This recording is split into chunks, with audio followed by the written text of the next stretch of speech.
Alright, everybody, welcome to another week of Game Wisdom Live. This is for the week of July 7th, 2019. Hope everyone had a happy 4th of July. But I am Josh Bycer, and we are once again back for more discussions about game design and industry topics. Rejoin the cast, he's been away for a few weeks, but please welcome back indie developer Shark.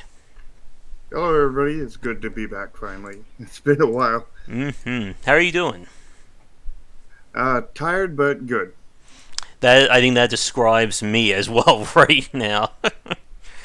But yeah, you missed a whole lot, at least here for Game Wisdom News. I was just telling Shark about all the libraries I've been contacting with regarding doing live presentations. That's going to be my summer project. We finally did an N64 stream where I played Super Mario 64. Oh my god, so many games we played. I suffered through the original Teenage Mutant Ninja Turtles video game. You would have Mm. enjoyed that one if you like watching me suffer. I think that would have been a fun one. I would have probably helped you get through that one. Mm. 'Cause I can't remember if I beat it or almost beat it.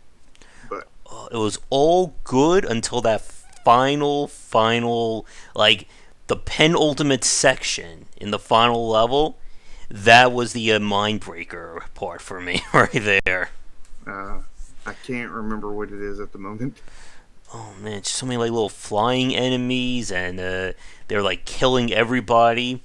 And as soon as we got through that, Shredder just went down in like 20 seconds. Can never, always weird those old game balances. If you didn't hear, my second book, I think we have a date for October for when it comes out on platformers. Nice. And I'm still disappointed that you did Mario 64 without me. uh, I'm hurt. I'm hurt. well, it is archived. You can certainly watch it. I think it's on one of the things on the Discord channel, so you can watch the whole night. We did it. I managed to pull off a speed run trick live. I feel so proud of myself. Wow. But we certainly got a lot to talk about, and hopefully we get through it all tonight. So I guess to catch up with you, Shark, have you had a chance to play any new games lately, or did the Steam Summer Sale get you at all?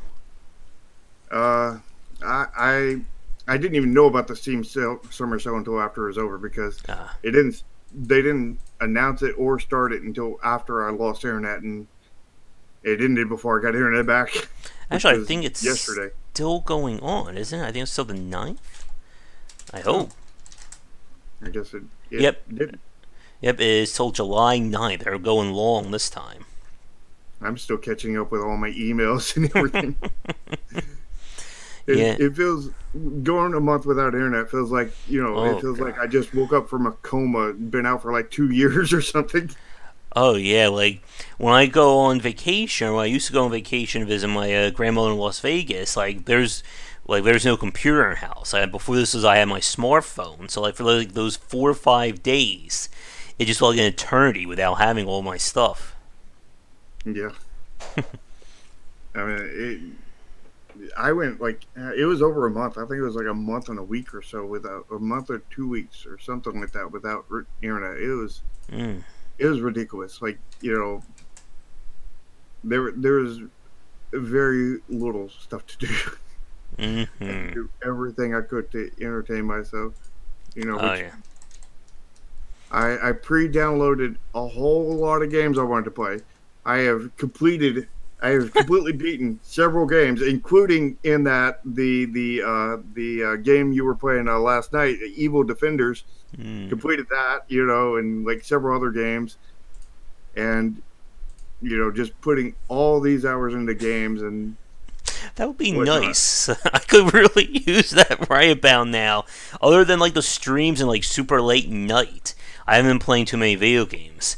That's not good for they are billions when each level's like an hour long to play through. Yeah, the thing is though, is you played enough games and it's like I don't want to play games right now. I want to do something else, kind of Yeah. thing. And there's nothing else to do really. It's It the main thing I did besides play games was is I mean my phone could talk on Discord and everything, but like you really can't type on my phone. It's really crap. Yeah, I have my smartphone. I can't do anything with it because the little box or little letters are so small for my big fingers. I'm always like hitting like two or three of them while I'm trying to type. Yeah, I don't have the big finger problem, but what I have is it takes me about 10 minutes to write one sentence kind of thing. And it's like, yeah, I can't talk this way. So I have like a few people that it's like I can just type call and they'll call me up kind of thing and, talk to Hmm. them on voice. And then like I got it to the point where I typed it out so many times that my auto thing just automatically puts up call as the first word, and then I just press the button and go. Oh yeah, I am not good at texting at all. I do not identify with the youth on that one. I looked up. I finally had a chance to look at the YouTube analytics, and I think no one under the age of 17 watches me. So we can do all the swearing and cursing that we want, I guess. But I don't mind texting. It's not having a physical keyboard that yeah. gets me. Hmm. Like my old Samsung Galaxy S1, like I loved it. I could text like everything. A little keyboard that you use your thumbs on. Actually, it wasn't little. I mean, it was as big as a phone screen, but Hmm. it was really nice. I loved it. Yeah, like I have to have like I don't know about you, Shark, or for the people watching, I have to have like a very big keyboard. Like I think this is I think this is kind of a mechanical one. It's not like the one where you hear like the very loud noises, but it was like a quest to get like a new keyboard. My last one broke. Like I'm so particular about how I want the keys to feel. I have like the little like hand rest or that arm rest that like extends up so my hands aren't just like sitting flat down. But yeah, like we went through like three or four keyboards, like trying to get the one that I wanted to use. Yeah, I gotta get me a new keyboard for my PC soon and a mouse. Hmm. Let's see. Anything else going on? We do have some news to talk about in a few minutes. Oh yeah, I have two presentations coming up this week that I'm going to be giving. So I'm hoping people actually show up between like thunderstorms and miscommunications. The last two presentations had nobody. So this time, if nobody shows, I may just give it, or I may just like drag people in. Like I need like one of like, those comical canes and just like pull them into the room. Presentation. I know that feeling because I mean, the day I got internet back, we Hmm. were supposed to have a dev chat at I think 3 p.m. that day, and it was like I almost got internet, typing in to people, it's like it's going to just be we're going to delay it 1 more hour, and then that 1 hour gets almost over. We're almost there, 1 more hour, and then that hour gets almost there. We are basically there. I think we're only going to need 30 more minutes, but I'm going to say 1 hour, and then I was ready at like 59 minutes, and it is like, okay, we're on. Hmm. Now I said to everybody, and one person showed up the whole entire dev chat, Hmm. and usually when just one person shows up, the whole thing's just a wash kind of thing. Like Hmm. it is just uninteresting kind of thing. But this dev chat was probably the best dev chat I ever given, and like everybody missed it except for one person. And the thing is the one person that made it even had inside knowledge to what was going to be in the dev chat. So like these things that freaking amazed him, he had already seen them in very low quality phone pictures kind of thing. That was horrible, and he was really liking it there, and he's really looking forward to it. But then when he seen the actual images and whatnot, and everything that I had to say, he was just totally blown away. Like he was expecting a lot, but like I just totally blew him away, kind of thing. Hmm. And it was like the best one ever, but like everybody missed it. Of course. Again, that's how it works around here. We have these amazing casts, and like four or five people show up, or we've had some streams where like nobody showed up, so I'm just like talking to myself for like an hour about the video game. Yeah, that's a hard one. It's Mm. at least for me in streaming, when I used to stream all the time on Twitch, like main thing I did was video games, but the whole thing started around game development, and then I ran out of stuff to do, and then I had to fill in the time with games and whatnot. But during that time, like it was really fun to stream the games to everybody, but once there was nobody talking, once it Yeah. was just a one-sided conversation, it felt like a vampire was on my neck, just sucking my blood out while I was trying to play the game. Hmm. Yeah. You hear that, everybody watching? I need you to talk while I'm playing the games at night. But now that you're back, at least I can get uh, your I can get you to have witty insults about how much I'm sucking at the games while I'm playing. I at least need that. I need something. And you came back just in time to watch me play Getting Over It last night, which is kind of like the perfect game to be mocking and someone who's playing that one. Yeah, I forget which game that was. Which one was the getting over it one? The pot guy, the guy with the Oh, yeah. yeah. Mm-hmm. But let's see. I think with that again, we could spend an hour and a half catching up like it's nothing. And I know you have to probably get going in like an hour and 20, so we better get to our first topic then, or we'll be in trouble here in terms of time. Yep. But let me. Oh, and one thing I'm doing now is I'm actually recording when we switch each topic to make it easier for me in the editing room. I got like 10 videos worth of footage I need to edit down at some point too. Wow. Let me get And that. by the Oh, way, hi, Directron. yeah. But for our first topic this week, the ever popular G2A is back in the news. And G2A has certainly become a quote unquote favorite of a lot of independent developers. If you don't know who they are a quote unquote gray market site that allows people to buy and sell game keys. And of course, they take a share of the profit for each transaction, and they have become very much hated among independent developers. And for various reasons. One of the big ones, obviously, has been the fact that they don't care where the keys come from. Whether it is bought legitimately or not, as long as you have keys, they'll be willing to let you post on their site, take their profit, and so on. And this has led to many issues of developers having keys stolen, usually by fraudulent credit cards.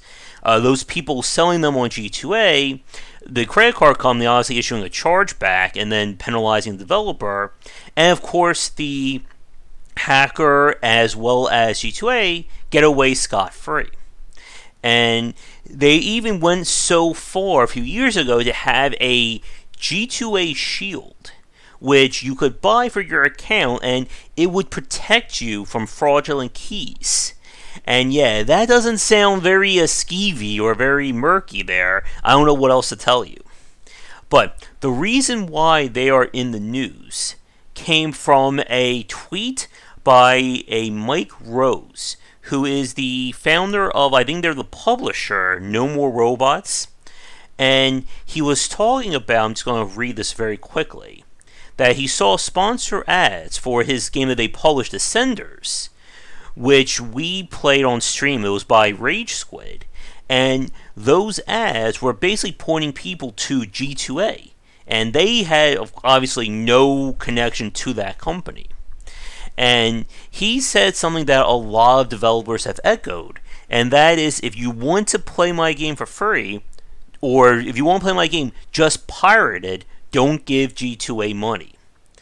And this led to a lot of fury over G2A. They try to come out and defend themselves. One of the favorite ones, I'm sure, Char, you're going to love this, was when they said, if we don't allow you to sell your keys, somebody else would.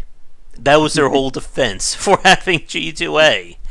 And there's now a change.org petition that was being signed by developers to get them to stop selling independent games. And it has caused a lot of discussions regarding not only G2A, but even just the very act of giving out game keys. And this is something that, of course, affects me, affects anyone who covers games for a living. I'll go over how that affects me in a minute, but Shark, as our resident independent developer on tonight, I guess why don't you tell everyone how much you love G2A as a business? Oh, it's my favorite charcoal gray retailer. Mm-hmm.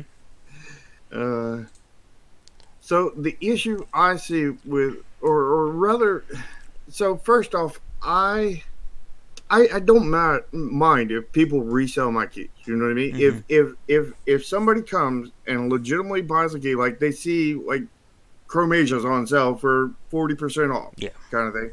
They go in there and they buy a bunch of keys, and then they go and sell them on G2A or whatever platform for 20% off, basically. And then they get that extra 20% profit minus whatever G2A gets, which is probably about 8% of that. So they get like Yeah. 12% kind of thing. Like that doesn't bother me. I'm perfectly fine with that kind of thing. But the where it becomes unfine is where, and this is from what I understand, a majority of where G2A comes from is people using fraudulent, stealing credit card numbers and using those to buy games, and Mm-hmm. then we lose that money because credit cards steal it. Credit cards get that money back, but the keys are still out there. Yep. But at this point, the keys are probably already possessed by somebody that paid legitimate money for it. So now we're stuck with which way do we want to be screwed? Yep. Do we want to be screwed by money, by just not having all this money that we legitimately earned, Mm-hmm. or do we want to be screwed by reputation by reclaiming all these keys that were illegitimate and having all these people not like us because we took away the key that they paid legitimate money for that we were not paid legitimate money for? Mm-hmm. And it's a lose-lose situation on those cases.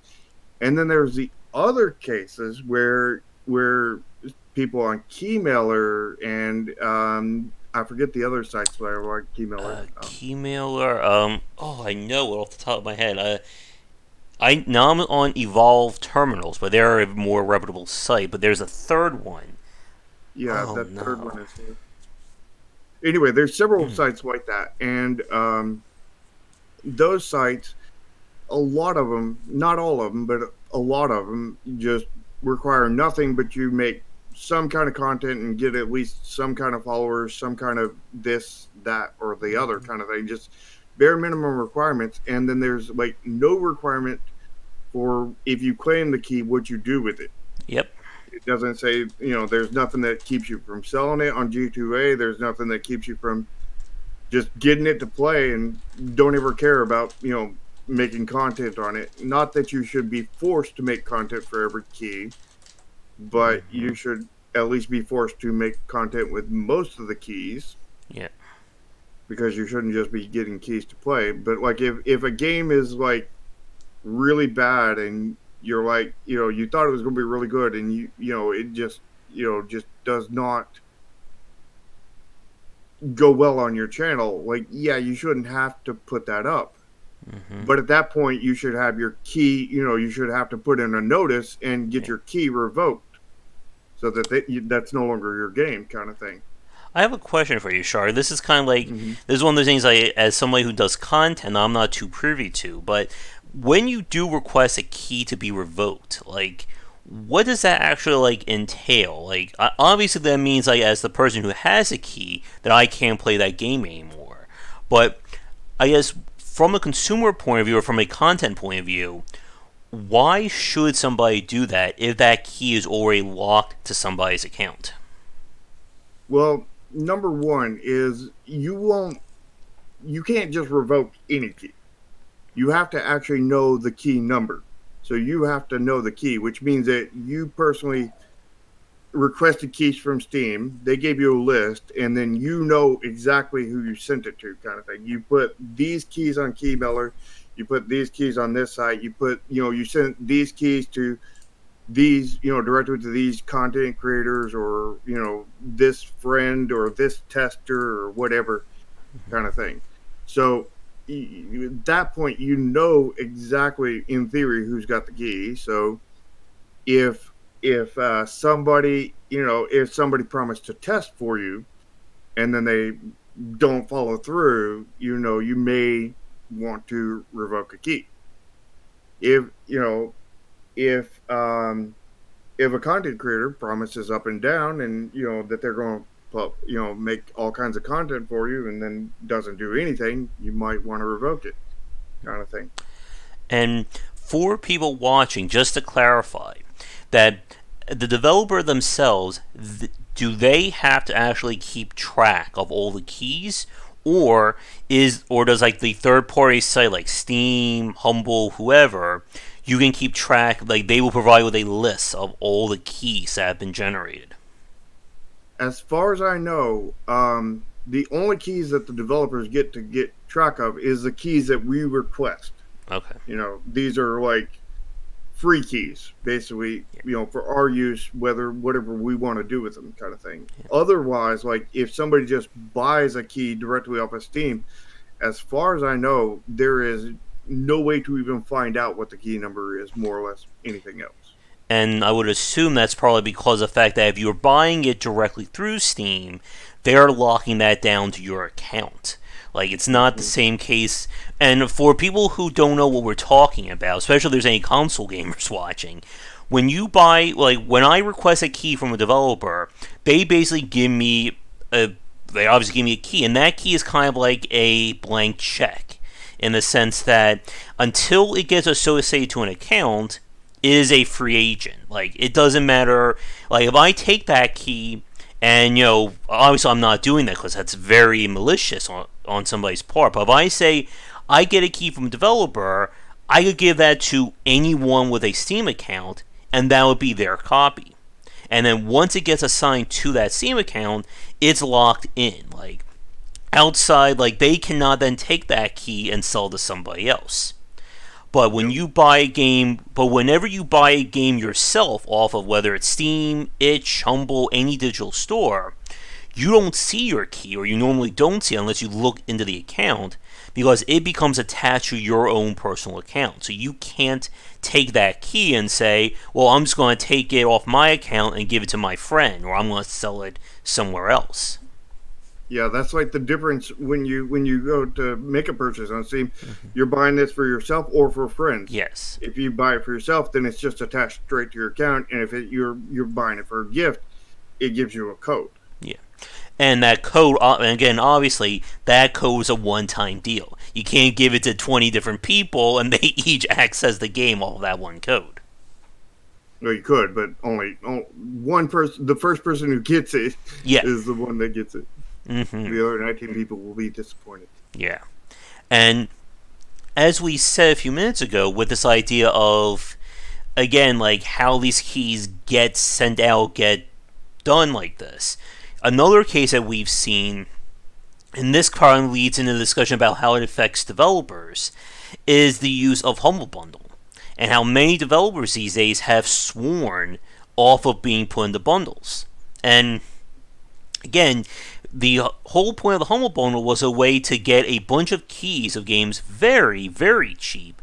Obviously, those proceeds can go to charity, they can go to the developer, but most often, when you put your game in a Humble Bundle, you are not expecting to make a profit off of it. Like, it's just not going to happen. Like, if you're giving out 50 keys at 5 cents a key and that's split 4 different ways, no, you're not making a living off of that. But Yeah. what many people have done, and using sites like G2A, I think there may be a few other ones that are kind of like on the down low there, but they would go into a Humble Bundle and say, I'm going to buy 80 copies of so and so, 2 cents a key. Wow, I'm really breaking the bank on that. But then I take those keys, I take them to a site like G2A, whatever, I sell them for, I don't know, could be a dime, could be 25 cents, it could even be a few dollars. And I'm making money off of that for very little investment on my part. And now all those keys are now out on the market for people to buy. And this, of course, raises a very big problem. How is a developer supposed to make a living if everybody is buying their game off of these gray market sites? Yeah. I think that's more of a issue with them agreeing to be on Humble Bundle kind Mm-hmm. of thing, or at least under those terms. Like, you have to negotiate better terms for it with Humble Bundle or something, Mm-hmm. or just not agree to it. But with Humble Bundle, generally what you do is, you remember how I told you you request a bunch of keys. Mm-hmm. That, from my understanding, is how you do it. You request like a 10,000 keys to give to Humble Bundle kind of thing, Mm-hmm. and then you take those list of keys and you would send that to Humble Bundle. So you would technically be able to revoke all those. Hmm. And But I just want to say, and I want to spend a few minutes talking about the whole idea of revoking, because you brought that up earlier, Shark. But hmm that's also a very big point in terms of the content and consumer side of things. But hmm yeah, as you said, like when it comes to these bundles, and I actually want to go back to what you said at the start about the whole act of buying or selling keys, and I agree with you about that. I do think you should be allowed to sell a key, like once you, in the sense that it's a one-to-one transaction, meaning I sell that key to you, my copy's gone, and like yeah, there's no problem with that. And we have seen discussions, I think this was in Europe, about the very act of being able to buy and sell keys through a secondhand market like that. And I agree with you. Like, I think that is perfectly fine. I'm sure a lot of developers would agree that, or would agree at least so. with unused Yeah. keys anyway. But again, the problem comes in when you have it kind of being legitimized by sites like G2A. And again, the very fact, as you said, that you don't know who is getting a copy of your key. And I've gotten plenty of keys from developers I've done my best to try and, get coverage on. Sometimes it does fall through the cracks. And unfortunately, that's just the nature of when you're trying to cover, 30 games a day kind of thing. But there are plenty of people, and I've seen the horror stories of developers posting tweets of emails from people saying, I like your game. Send me 30 keys for a giveaway and I will cover it on your channel. Oh yeah, there's tons of those. I got an email like that almost 3 times a day for I think almost a year before Chromasia even came out, and about a year after it came out. Mm-hmm.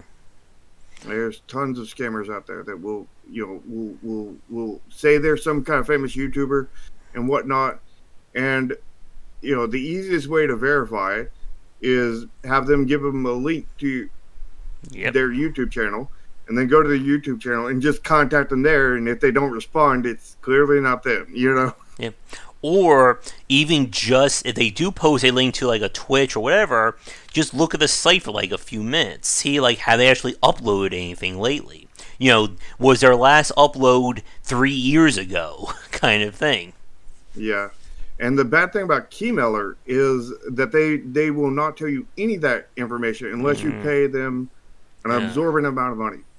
And Mm-hmm. absorbent for me because I'm broke, but Mm-hmm. for normal people it's probably not all that much. But you know, Mm-hmm. the whole thing about having to pay, as a game creator, you got to pay Keymailer 20, 50, 100, $200 a month Oh.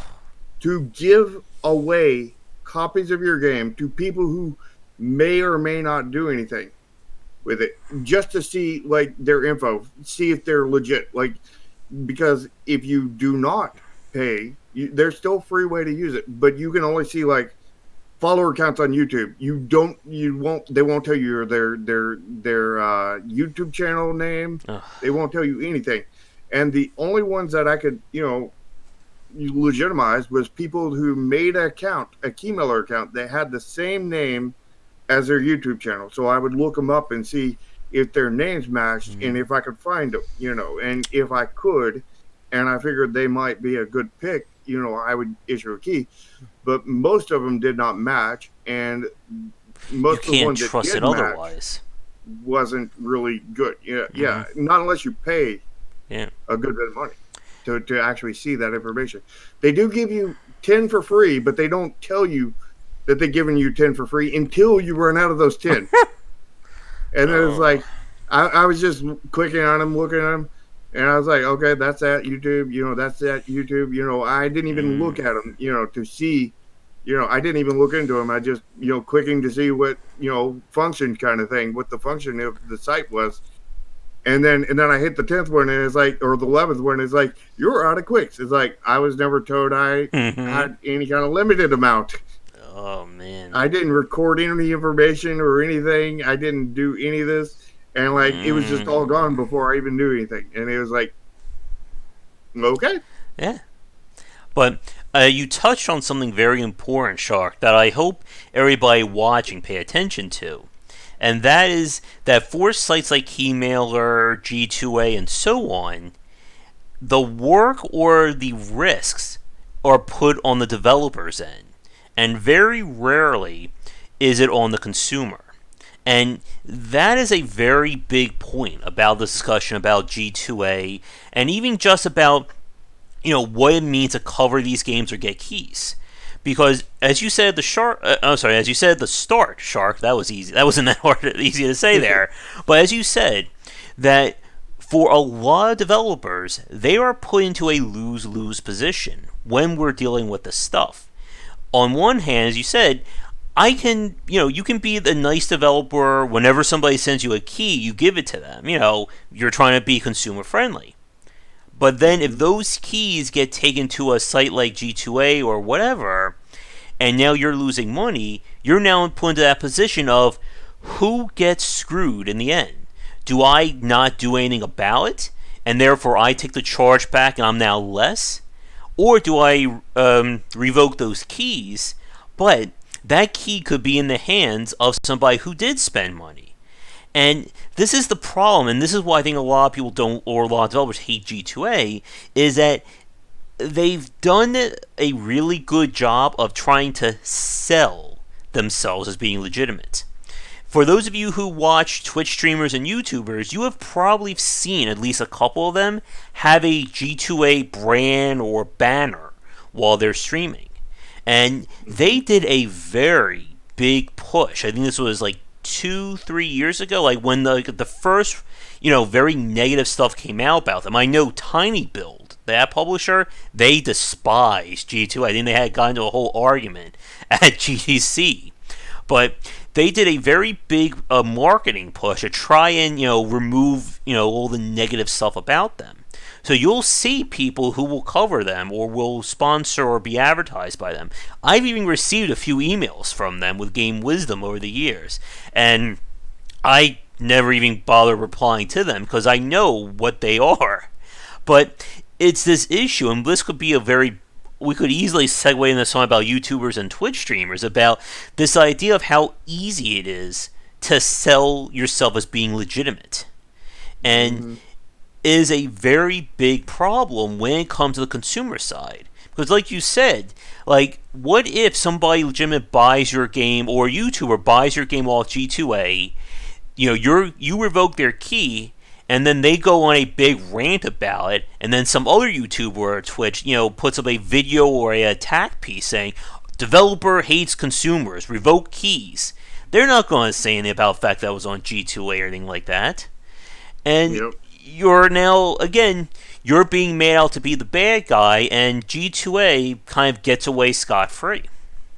Yep, and it's a choice to which you have a choice which way you want to be screwed over, but you're going to be screwed over one way or the other. Yeah. You're either out the money, or somebody's going to make you out to be the bad guy. Mm-hmm. You're either the bad guy, or you're broken, possibly going out of business. Yeah.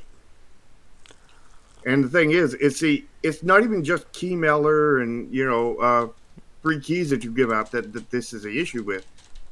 The other issue is like credit card fraud. People will fraud the credit cards and get in there and buy all these keys and whatnot. For full price or whatever. It doesn't matter what the price is. They don't care because it's fraudulent credit card. They can max out whatever they want. The thing is that part right there, there's a very easy solution to that. I mean, it's not 100% solution, but it's a very easy solution, and it's done by Steam. Steam just sees that you're buying games. They don't let you buy more games than what exists in your library. So if you have, besides one, a minimum of one. So if you have 0 games in your library, you can only buy one game. And the only way you're going to be able to buy 50 keys to a game is if you have 50 games in your library, and if there's a fraudulent credit card report, account banned. They lose their entire library. And, that would stop a vast majority of it. Like, that would, and see, that's stuff that even developers that have access to revoke keys, we couldn't revoke those if we wanted to. Like we have, there is nothing we can do. Only thing we can do is we have had our choice made for us. We're going to be screwed over money wise on that one. There is no choice on which way we want to be screwed over on those, and that is something Steam could do very, very easily. But Yeah. Steam has an issue with not caring. Mm-hmm. And that's probably a topic a little too big to get into for this one. But Mike asked a really good question. I wasn't sure about this myself. Is G2A only a problem for Steam, or does it affect other digital stores? I don't know. I would probably think that it would affect other stores too, but I would to a have. much less Yeah. degree because Steam is careless. Most of the others aren't. Like You I would know, imagine, like any place that allows for like digital keys to be added to accounts, like this could theoretically be used for. But yeah, I'm not 100% sure on that one myself, Mike, either. I mean, Humble Bundle is just Yeah. a reseller for Steam. So, like any keys got off of there, it would just impact Steam kind of thing. So, like, I mean, you could sell a bunch of keys on Humble Bundle, and then somebody could credit card fraud Humble Bundle, and then Mm-hmm. get you double kind of thing. Mm-hmm. And And I was just gonna say, like, and for people who don't know what we're talking about in terms of chargebacks and like what that actually means, what we're referring to is that somebody gets their credit card stolen. That person takes their credit card and then buys whatever the hell they want with it. In this case, they could buy 50, 100, 500 copies of a video game. Those copies get taken to that account. The person, gets their credit card bill saying, why do I have $800 to some, video game site or whatever on here? I call the credit card, tell them my card was stolen or whatever. They report it as fraud. And then what happens is that the credit card company will go after whoever basically took that transaction. In some cases, it would be Steam or the digital store. But if the developer is selling the game on their own site, they will go after them and say, you took this money illegally. You need to pay it back. And sometimes, I think, this one I'm not 100% sure of, but I think there's also a penalty or a fee that gets added onto the chargeback for the credit card company having to deal with that. So what ends up happening, as Shark said, is that you are out the keys and you're out the money, but then you're also out, whatever other additional penalties or fees that credit card company throws at you. And you can't say no to that, or they're going to like hold you for that. They're going to come after you. well, actually, you can kind of say no to that, but Okay. only in a limited fashion. Okay. And it doesn't have to be stolen. Like, I mean, like you can still like, I mean, you could legitimately buy something and do a chargeback, but there has to be a legitimate reason. Like, Yes. I remember like I bought some mirrors for my car, outside mirrors, that go on the out exterior, Mm-hmm. and some carbon fiber mirrors and everything. And I bought them, and they did not come with what they were promised, and I paid more to get what I ordered and what they advertised and everything. What the salespeople even told me what was in there, and then they come back and be like, "Yeah, you paid $10 extra to get both of these mirrors together and this, and the mounting plate, but it actually only just comes with the two separate mirrors that you could have just bought separately for $10 cheaper." So it's like, why am I paying the $10 extra for? Just to add one less item to my cart? Is that the benefit? The $10? I mean, like that ain't gonna fly. I like either I want my $10 back, or I want the plates. Yep. And they would not budge, kind of thing. And they were like, well, you can send back the mirrors, we'll give you a refund, but there's a processing charge, that's going to take like half of the money, so you only get half your money back. I was like, yeah, that ain't gonna fly either. You messed up. This is all your fault. I ain't paying for this. Went to the bank, and filed for a charge back on it, and most places legitimately know they made a mistake and just issue it back. And this was the one time where they didn't do that, and they fought it. They fought really hard. And eventually they reached their agreement with the bank that they would pay for shipping back. They would pay all shipping. They would ship it back. They would give me all my money back. And we just, and we did it and got my money back. And they got their stuff back. Mm-hmm. But yeah, I mean, like, chargebacks can be fought back against, but you have the banks fighting for you. So, unless they have a super legitimate reason why, they ain't going to fight it, or they're stupid. Yeah. One of the two. Yeah, they will usually side with the consumer in most of these cases, especially if you can show like a paper trail.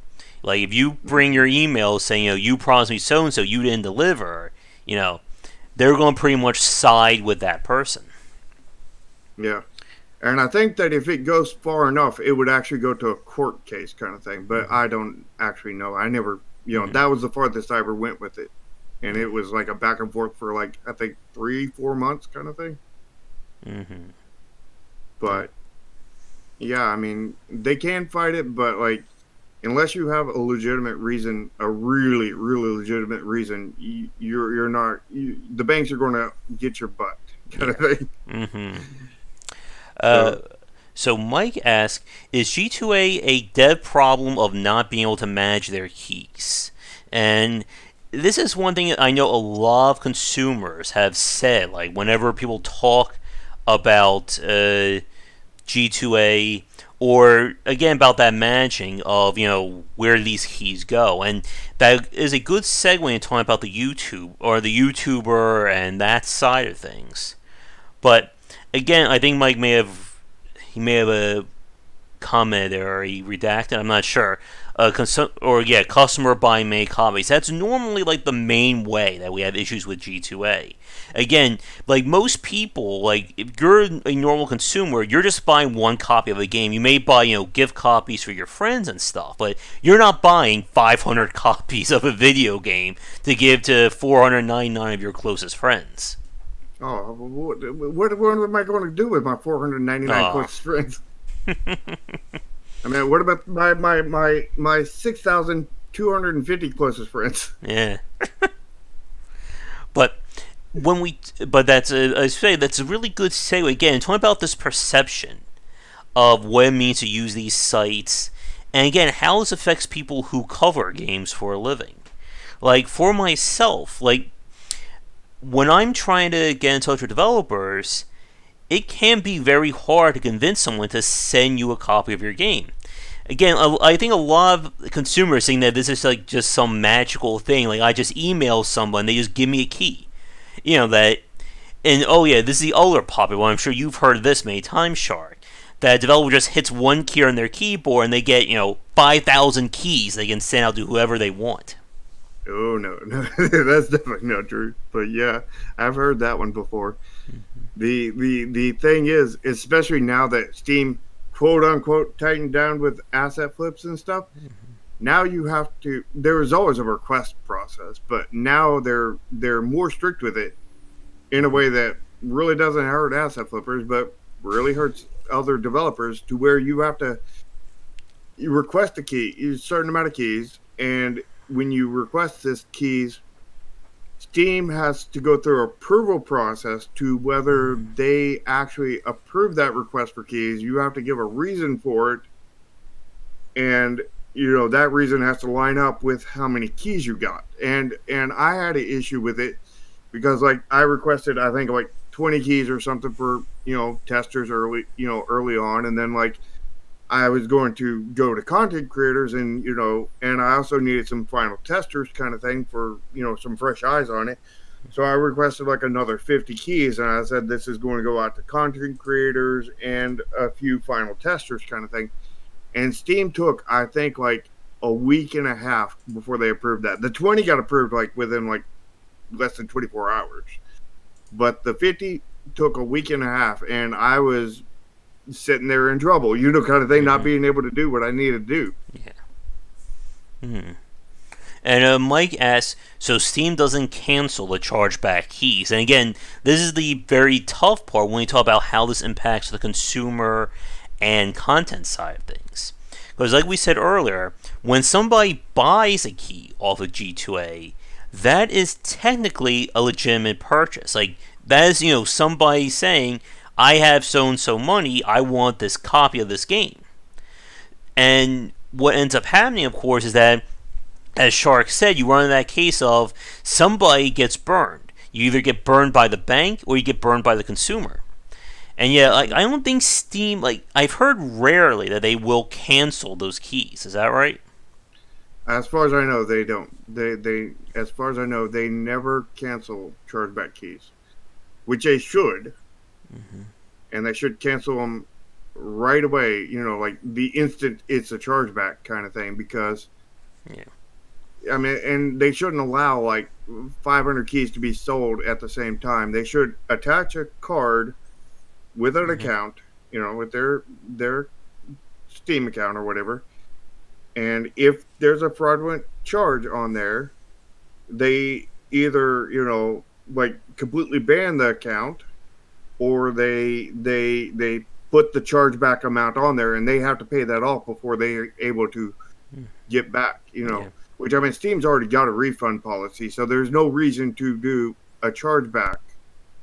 Yeah. And it's even like you can even go beyond their terms that's in their thing, and they're still forgiving. Like I think I had a game refunded that was like I had like 2 hours and Mm-hmm. 30 minutes on, but I had only actually played it for like 10 minutes. It was really crap, and it kept on running in the background. And Steam's like, we'll refund it. Yeah. They refunded a game that I did last night. I refunded that My Friend Pages because I was already getting close to that 2 hour mark, and I think I saw everything there was to that game.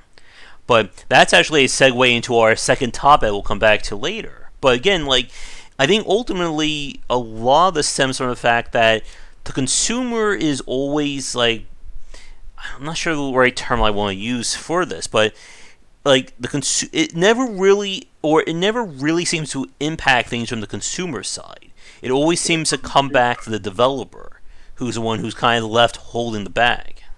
Yeah, it really doesn't affect the consumer. Well, it can affect the consumer in the revoking of keys, but that's only if the developer knows the key number, which is Yeah. only if they basically gave you the key personally.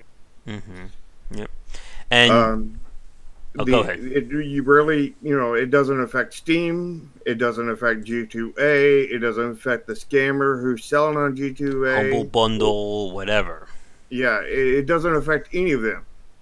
The ones that it Mm-hmm. affects every time, though, is the developer. The developer takes the blame for everybody, and the developer is the only one that has absolutely nothing to do with any of it. Yep. Oh yeah, and again, like as we were saying earlier, like this is how it impacts things when we talk about like YouTube and content creators. That they can, I'm sure, plenty of people have bought keys off of sites like G2A or Gray Market, stuff like that. If those keys get revoked, they can scream and holler at the developer, give me a key. I bought your game. Why can't I play it? It doesn't work. They make an attack piece, or they go to another big YouTuber and say that, and it leads into this cascading nightmare of a situation. But Mm-hmm. there are just plenty of people out there who are more than fine with doing that. And as a developer, it makes it very hard to trust the people that are contacting you for keys and such. Again, like when we talk about putting your game on Steam or a major store, one of the things that's good about that is they handle a lot of the stuff for you. Like again, if you're buying a game directly through Steam, they're not going to take any crap from somebody, saying it's a fraudulent card. They will go after that person. But if they bought that game off of Humble or G2A or anything else, they're not really going to do much about that. And as you said earlier, Char, like Steam doesn't really care unless it directly impacts Steam. Mm-hmm. And it's just a situation that is almost, or pretty much always, a negative for a developer. Not always, because I mean there are the legitimate people who buy keys like when they're on sale and then resell them. The legit keys. but those are far and few in between. Most of them are, either content creators, that are lying to get keys, Hmm. you know, which makes YouTubers and stuff look like frauds. Yeah, that's really great for me. Yeah. Yeah. And then and then there's the other way where it's just fraudulent charges on your credit cards, and but both of those fall back on the developer, and the developer had nothing to do with it. And the the only legitimate way is when they buy them on sale and resell them. But that's probably like probably way less than 1%. It's probably like 0.001% or something, Hmm. ridiculously small. Yeah. At least on G2A. I don't know Hmm. about other platforms, but like I think the amount of legitimate keys on G2A, no matter what they say, what their Hmm. marketing department says, I think is in the very low, less than a percentage kind of thing. Yeah. And again, like when we look at these cases of games, like of these keys being sold, for a lot of people would, I think, agree with being able to buy and sell keys if it was that, I sell you my key, that's a one time deal. It's not like I sell you my key, then I sell to this guy, then I sell to this guy, and then this guy. And like this was kind of like in a weird way, I think G2A's point regarding, if we don't do it, somebody else would. But the problem is how they do it is still very much, a very murky, quote unquote, it's legal, air quotes, kind of thing. Yeah, with I mean G2A could easily put a stop to most of this Oh, too. yeah. They just if they see you selling fraudulent, they just get your IP, they get your PC hardware information. Hmm. They know who you are. You know what I mean? Yeah. They have your bank card. Oh, Because they yeah. got to send the money to you some way, or your PayPal or whatever, which has your bank card. They still have your bank card at that point, Hmm. um, unless you're going to have PayPal send you a check through snail mail kind of thing. Yeah. They pretty much guaranteed almost 100% have your bank card information. So they would very easily be able to be like, yeah, this person sold a fraudulent key. They're never selling here again. Yeah. And Very, but very easily. but of course that causes the other problem. How easy is it to create a new account? Because I'm sure anyone who gets banned off of G2A just so they could get banned off of Twitch or YouTube, it takes what, 10 minutes to create a new email address? Yeah, but the thing is, if they have Mm-hmm. your hardware, if they have your hardware ID, Mm-hmm. they can. If you'd have to build a different computer basically to get that on there, you'd have to build a different computer or access from a different computer. And with them having your credit card information or your bank information, they're going to have to make a new bank account at the same time. So they're going to have to Mm-hmm. make a new computer and a new bank account Yeah. to attempt it again. And that's like so much trouble and so much money that Mm-hmm. selling a key becomes a waste of Yeah. anything. It's kind of almost as similar to what I remember Blizzard did with hackers and dupers in, I think it was like Diablo 2, Diablo 3, where they don't just ban that copy of that game. They ban your whole entire Blizzard account. So all your other stuff that gets attached to it, goodbye. You're not getting that stuff back. And again, while that may sound very extreme, I think that has to be the answer. Because as you just said, like, if they get access to their bank account information, or if you make it hard for people to do something, chances are they're not going to do it. It's just simple psychology there. But Yep. it's the same thing, like we could easily equate this to asset flippers and a lot of stuff on Steam. The whole idea of Steam Direct being $100, for people who want to do this like as like their quote unquote business, $100 is what, like a slap on the wrist to them. They can put out So multiple games. broke. Yeah. I think the $100 is a good point, but like they need to like I don't think that needs to go up. Mm-hmm. I but like Yeah. they need to take that $100 and do something with it, and take that $100 and actually pay somebody to basically do a Steam review of your game kind of thing. Hmm. And yeah, I mean, you can pay like several people and give them a free key, for probably $30, and then they still got $70 to put in their pocket, and they could easily weed out, like they see an asset flip. I mean, that's going to be pretty obvious within like the first 30 seconds, and they're like, "Yep, nope." Hmm. They see a really low quality game. Maybe it takes them 10 minutes, kind of thing. Hmm. But You know, again, that requires them to actually do that, and that yeah, could be even harder. Now, there's yeah. one. I mean, Oh, go ahead. there's probably several people that would do it for free. They could just have like a bunch of free people.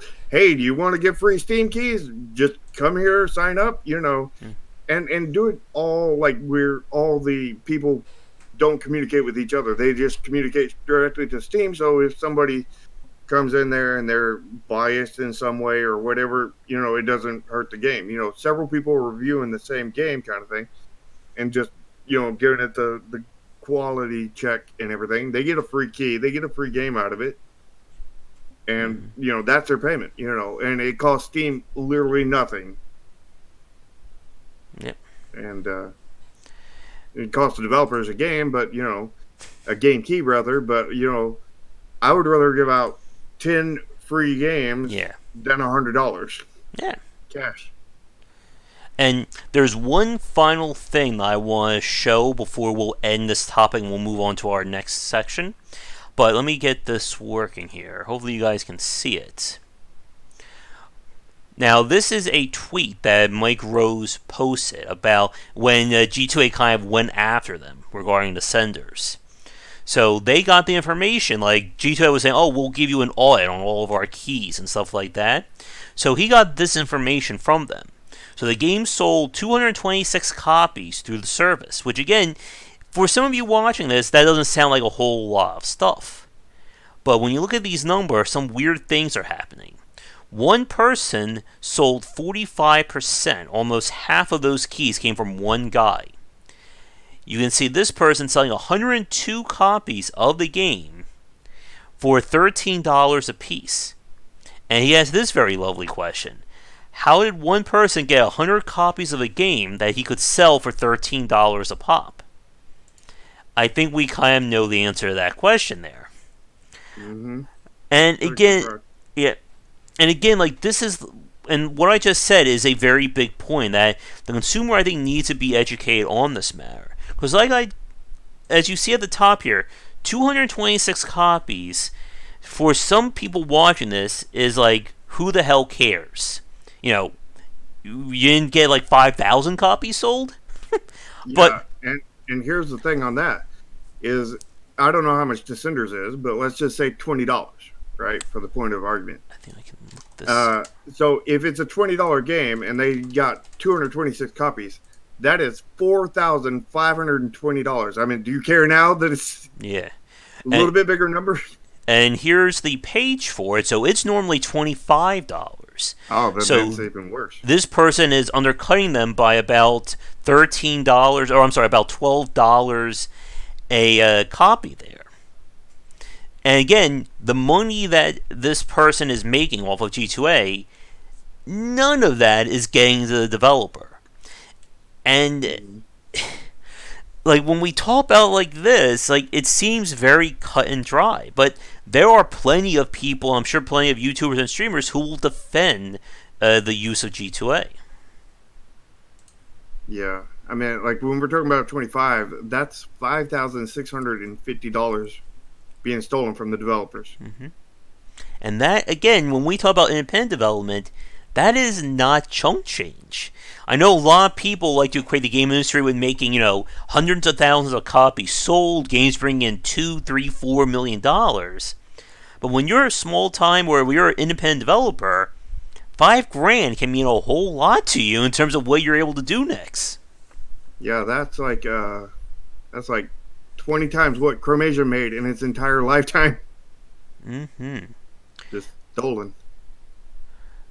One second, I just realized since I have you back, I need to get the shark symbol in the on the stream there. There we go. But yeah, and again, like it's one of those cases where the solution I think is very simple. You've laid out several of them over the stream here in terms of better monitoring and actually punishing people. The only problem though is, will somebody actually do that? Because my inner pessimist is like screaming at me right now.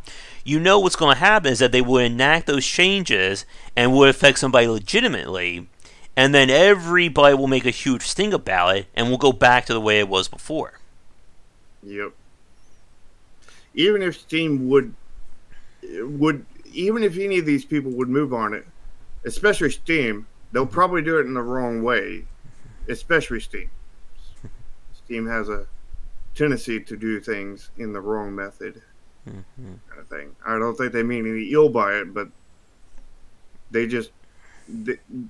I don't think they understand exactly what kind of impact they have, kind of thing, or something. I don't see them as malicious. I see them as they just don't know for some reason, which is like almost unfathomable that they could, that Steam does not know Steam, kind of thing.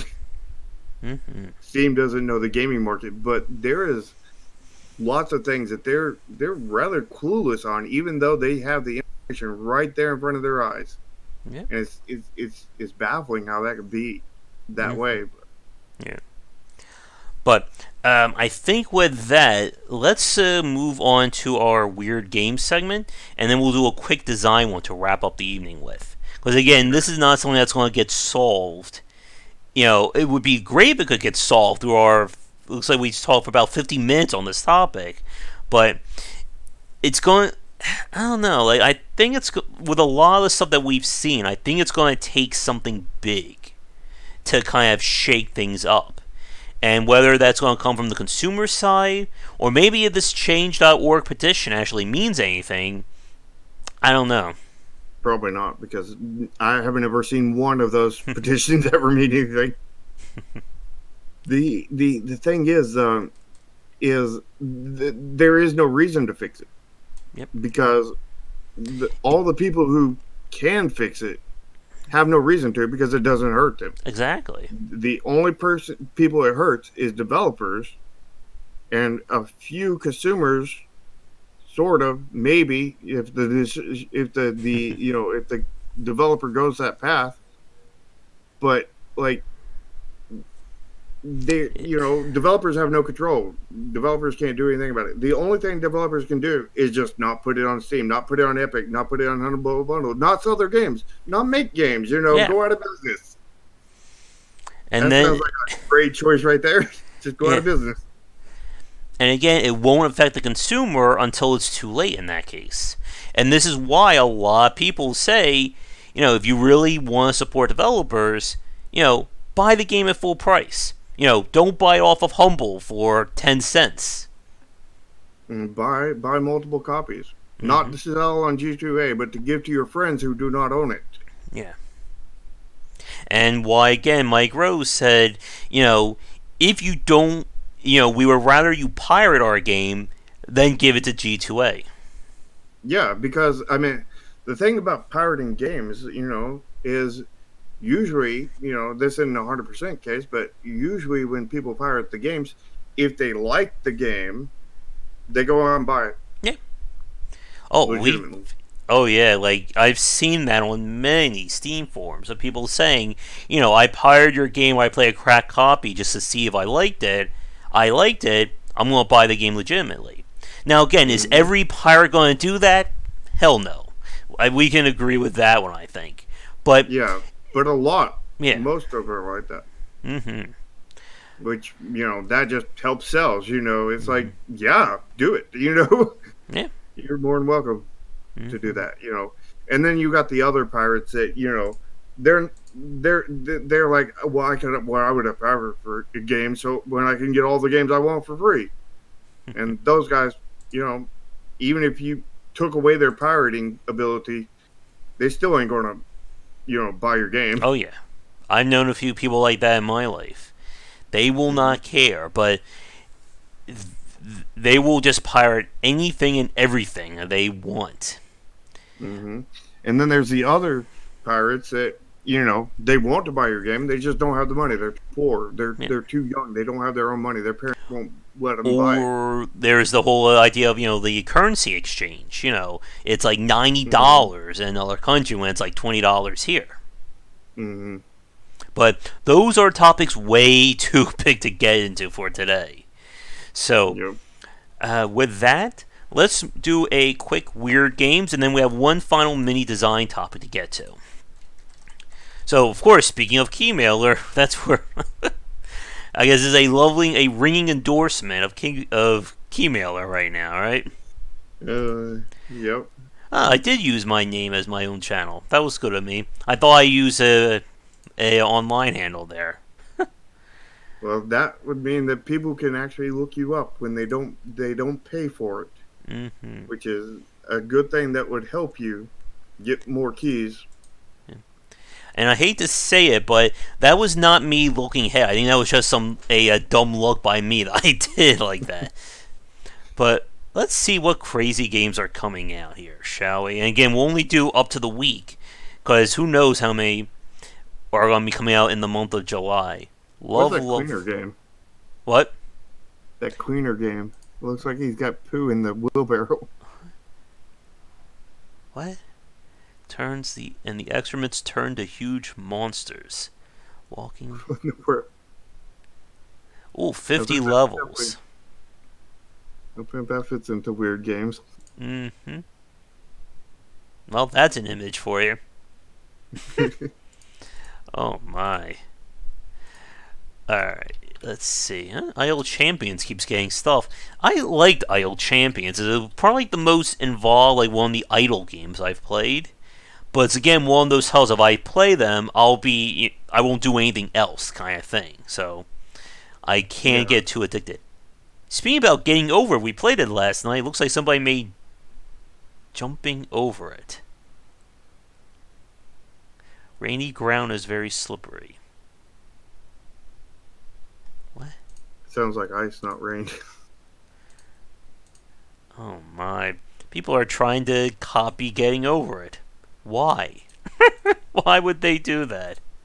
Because tons of YouTubers are covering it. Ugh. It's like, you know, cash in kind of thing. I'm But afraid to click on this. Let's see. Oh, I love it when the thumbnail art has like no direct reference to the game itself. What? yep. Varying riddles. Okay. That title, that thumbnail, like, is not telling me anything. Coffee I already runner. did the game design document video. What? Mike is saying that I still owe him the game design doc video. Yeah, I think But we did that before. Yeah, hopefully I actually got that cut out. Somebody, if I didn't cut that out, or if that's not up, let me know and I'll see if I can find it on there. Because I think I did that one. I know Mike was there in that stream, but Yeah, he was really, really late on yeah, that one. I yeah. think he missed that part of it. Yeah, if somebody could look that up for me, I would really appreciate it. Let me know if that video is not public, and I'll add it to my growing list of videos I need to make. Godhood is coming out in early access. I have a key from them. I'm really excited about that one. It's the next game from Alright. Abby Games. What is that one about? It's a kind of a God game Ah. style game. That was not easy to say. God game style game. But yeah, I'm really looking forward to that one. I have the key, it's installed, but they won't allow me to do it until they turn on the beta. Same goes for Blazing Chrome, which is due out on the 11th. No, Femdoom Waifu Swimsuit Pack. Yeah, let me click on that one. That won't get me in trouble at all. not at all. Wait, hold on. I want to look that one. Wait, back. Oh, thank God that wasn't a bad. That was a disturbing game there. I clicked the wrong thing. Come on, go back. What is Soul Seraph? Wait a minute, is this what I think it? Oh, this is a game that I'm really excited about. Well, that's another problem with naming these games. It's something that's very hard to picture them. Mm-hmm.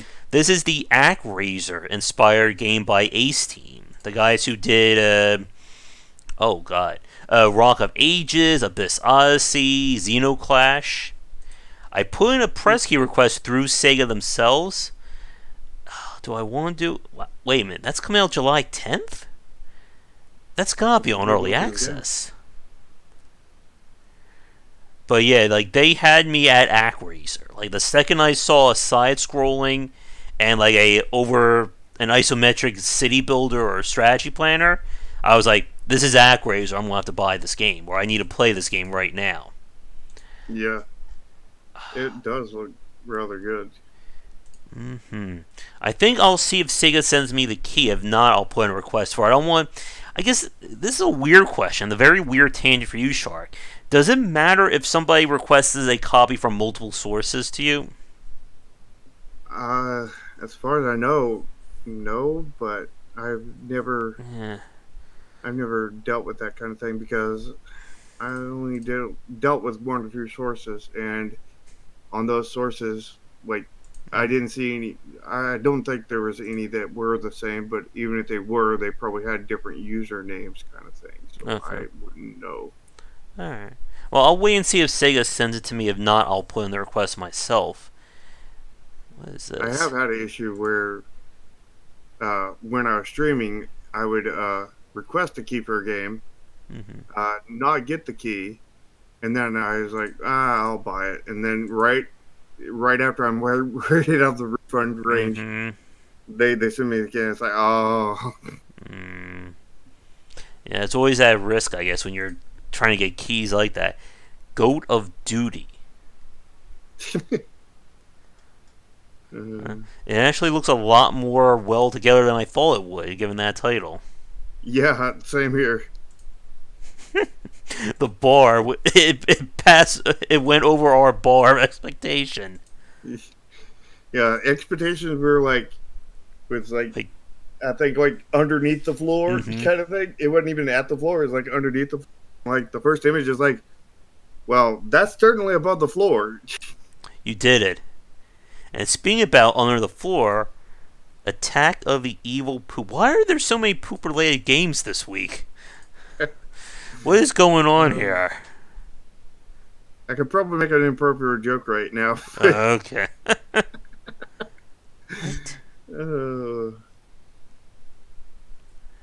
Attack of the Evil Poop. I'm not reading the sentence at the bottom there. I'll let you guys do that. Oh my. Please tell me this is virtual reality too. Yeah, that last sentence wouldn't get you in trouble with YouTube. Oh, what? Wait, whoa. I gotta go back to that. That's a screenshot right there. Yeah. We should make that like you should take that shot, get it in high res, and make that the thumbnail for this video. Oh my goodness! I can't look away. That's the. I'll give the developer props for that. That is a screenshot of a game right there. Oh my! It looks like Unreal Engine for the graphics, or at least something. Or has like that Unreal sheen to it. Could be. Okay. It does kind of look like Unreal Assets kind of thing, mixed in with other stuff. But I don't actually know. It could be. It could not be. This sounds familiar to me. Tiny Metal. Didn't I hear there's some controversy surrounding this game? I have no idea. I'm not up on the news, but just from that first screenshot, it doesn't look like a bad game. But oh, man. I I think this is like a good one. I think this is kind of like an Advance Wars style game. Yeah, it kind of looks like that. Let's see. Let It Rain? Save Daddy Trump. Ooh, Kissing Simulator. Mojo mentioned good manners. Well, we have kissing. Should I learn to be a better kisser? Probably off stream. Hmm. And this is going to be the big one for this week, Blazing Chrome by Joy Masher. I am counting the minutes of playing this one because I loved Odalis, the Dark Call. And it's basically a Contra-like. Yeah, that's what I was about to say. It looks like Contra. Yeah, we're doing that the day it comes out, and there's a good chance I may just beat it on stream. On day one. Thank you, Mike. What? A lazy magic teacher? What? Oh, it's a visual novel game. One with not so good art. This is a really great story, isn't it? But hey, at least it's, not assets kind of thing. It's original. Yeah. I mean, who knows? It may actually be good for people who like visual novels. I'm not one of those people, but, could be a good game for people who like visual novels. Now, this is technically not a video game, but it looks pretty cool. It's a VR simulator of the anatomy. I'm sure this is for, like, surgeons or for doctors. That's pretty cool that they have more, like, VR-related stuff. Or people who are weird. Yeah, that's true. Save your models? Why would you save... Okay, that sounds like something for, like, someone who's a little weird right there. Yeah. Or people who just don't have, that love VR that just does... There's not enough VR games for them. Yeah, that is true. It's like, hey, this is the only thing I don't own. I'll buy it. Mm-hmm. Avo Cuddle. It's a 2D platformer. Operate your mind to solve some puzzles. How do you operate your mind? Oh, extravagant parallax. You take and pull those levers inside your brain, back and forth a couple times. But the little gerbil will run around that wheel extra fast.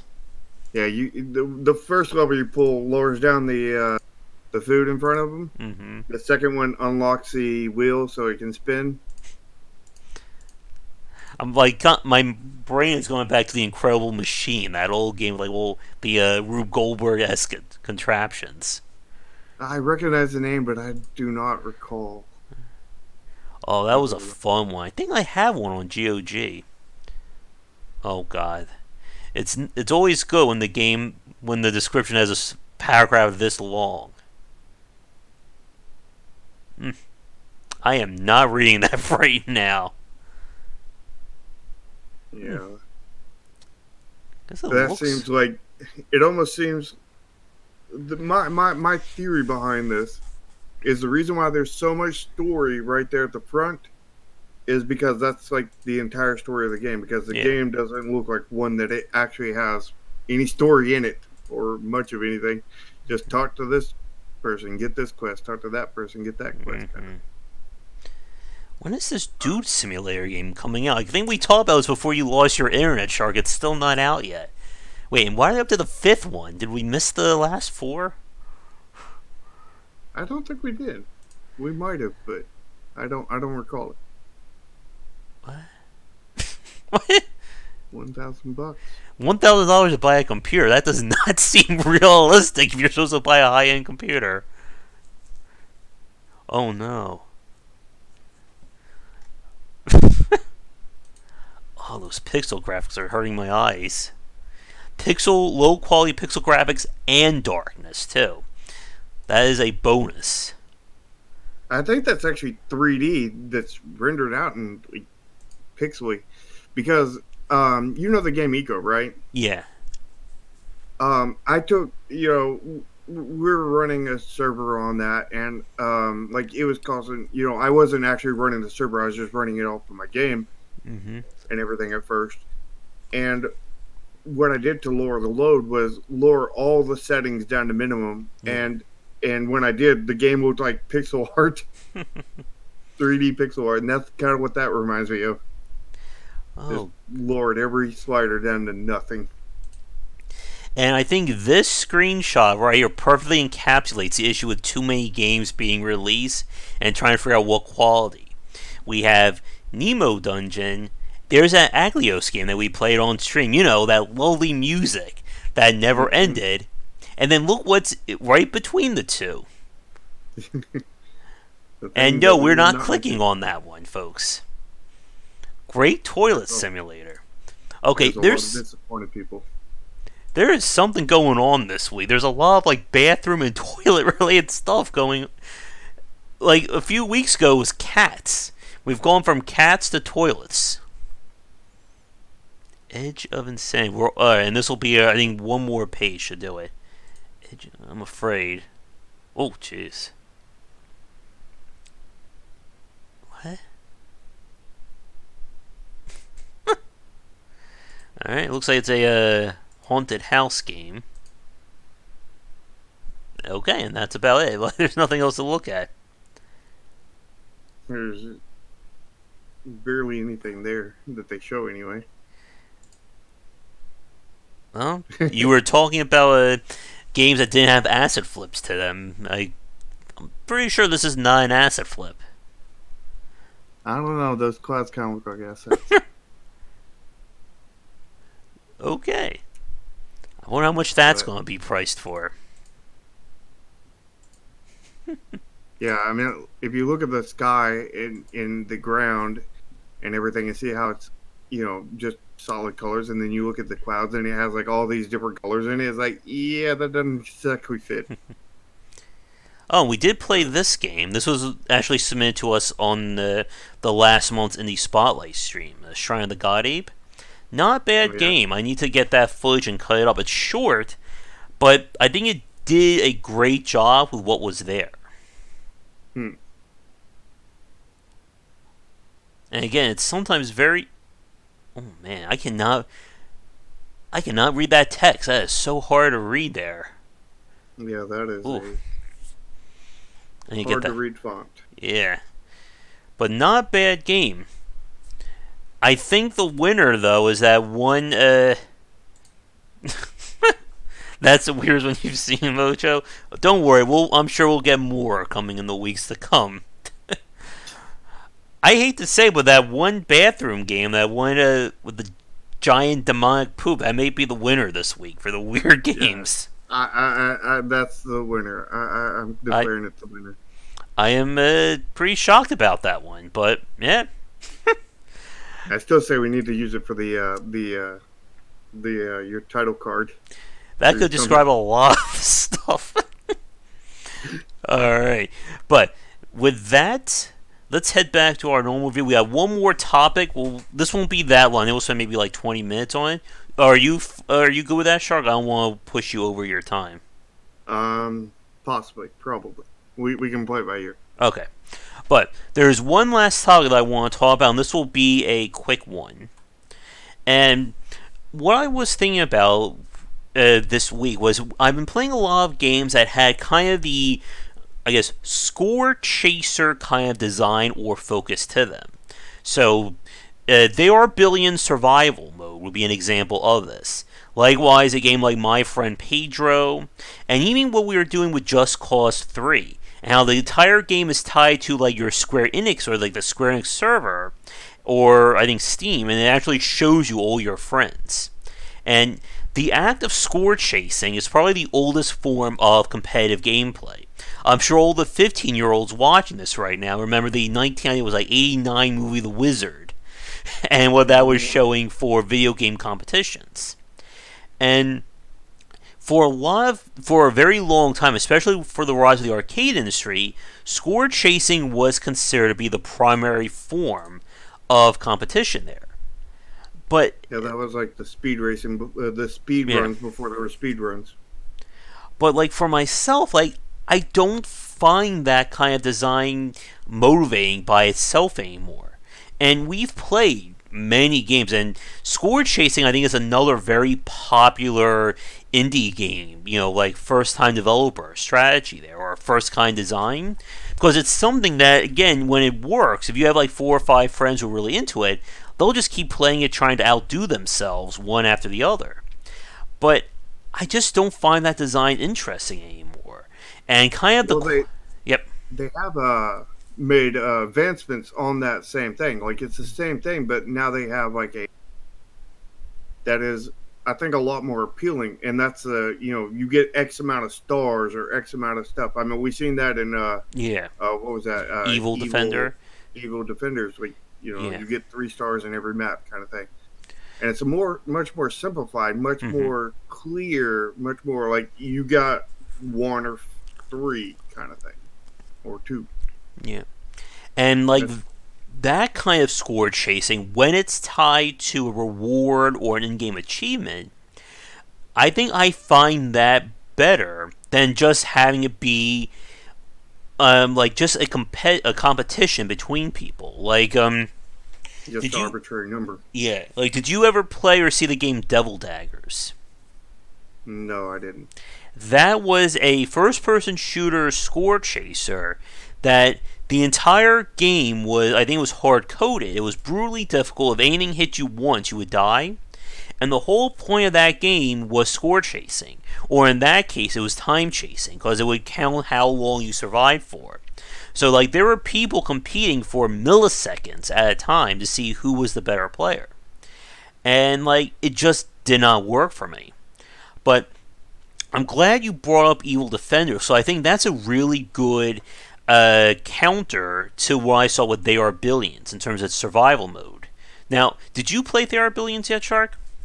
Yeah, I've had it for a very Oh, long time, but I haven't played that much of it because it's just it's time consuming. the lack. It's not just a time consuming thing. It's the lack of tutorial. The once you get so far, you get almost through it, and then it just gives you something that like I got to. I think I was playing a wave 100 thing. Mm-hmm. I got to like wave 99, and Uh, 99 cakewalk. It was a cakewalk. It wasn't even an effort. Just my guys just took them out. No effort at mm-hmm. all.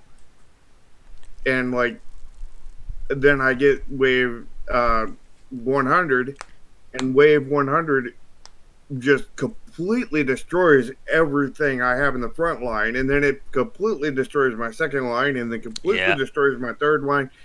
And it was almost like like level 99 was almost like a level Mm-hmm. 1 to me, Yeah. and level 100 was like a level 1000 character. Like I had like the easiest time and then the hardest time, and it's just like balance issues in my opinion. Just Yeah. balance. Yeah, you didn't see when we played the campaign a few nights ago when I got attacked by 30,000 undead. And basically, everything up to that point was very easy. And then those 30,000 just steamrolled right through. I think Mojo had some popcorn and was watching that. But yeah, and as you just said, like 1 to 99 is very easy. And then when you lose at wave 100, all that time you just spent, wait, Wasted. gone, disappeared, you're never getting that back.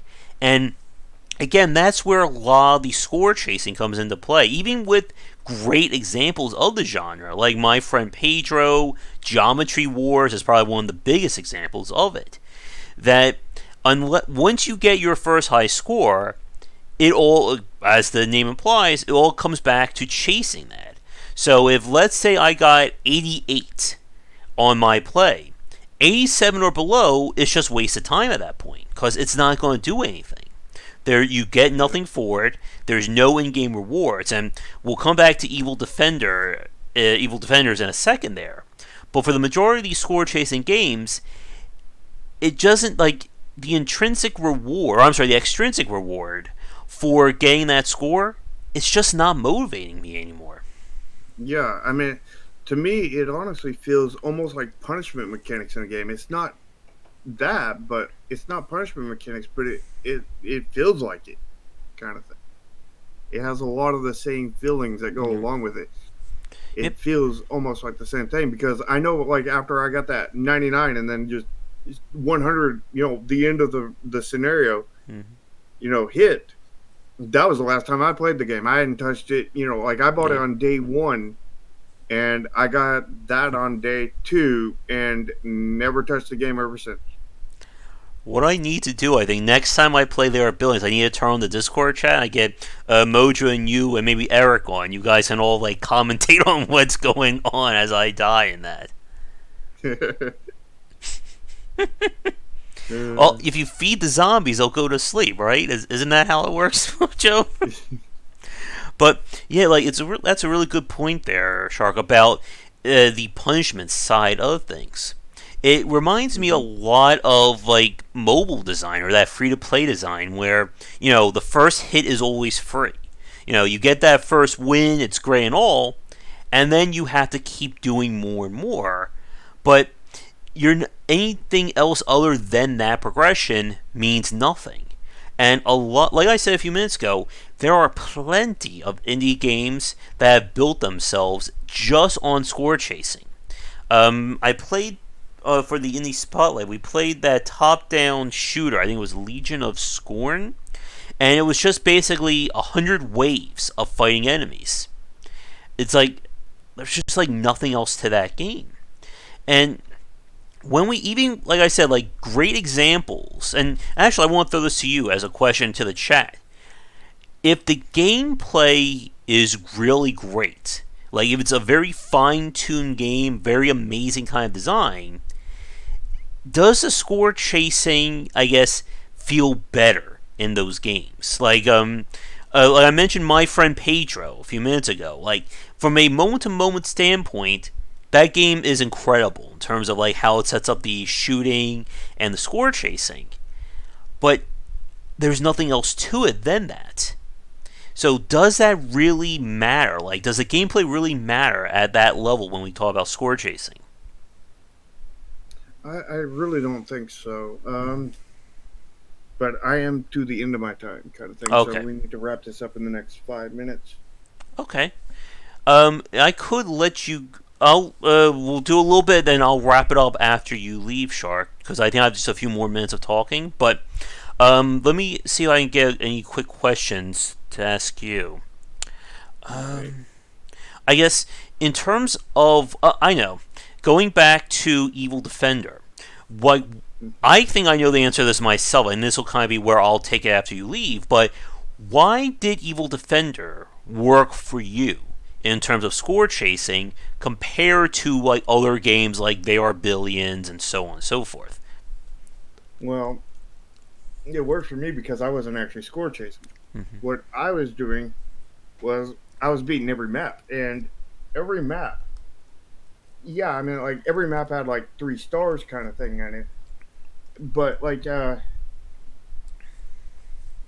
I did go for 3 stars and everything, but that was mostly because you know I love tower defense and I don't want to like I know that it's pretty well possible to get that, Mm-hmm.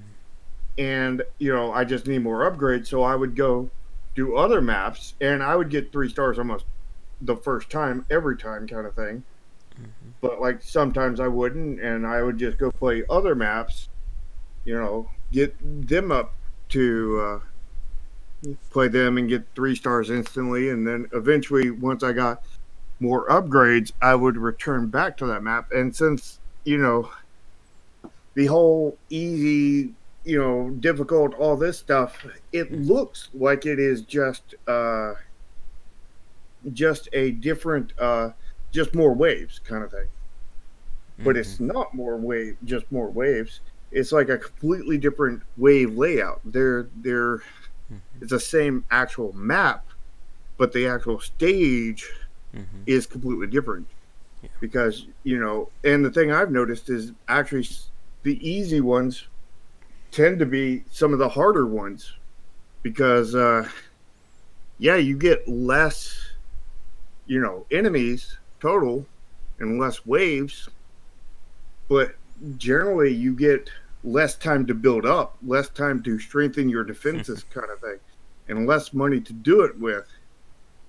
So, and then you get to that final wave that is just one too hard, and one slip by, and it's like, there goes my 3 stars. Yeah. And it was generally, some of the ones that were on easy that was actually the hardest to get the 3 stars kind of thing, and that was on. specific maps, and also I noticed, I think it was like a map. I think it's like I keep on thinking there's 25 maps, but there's only 15. It felt like the 20th map, so it's probably the 10th.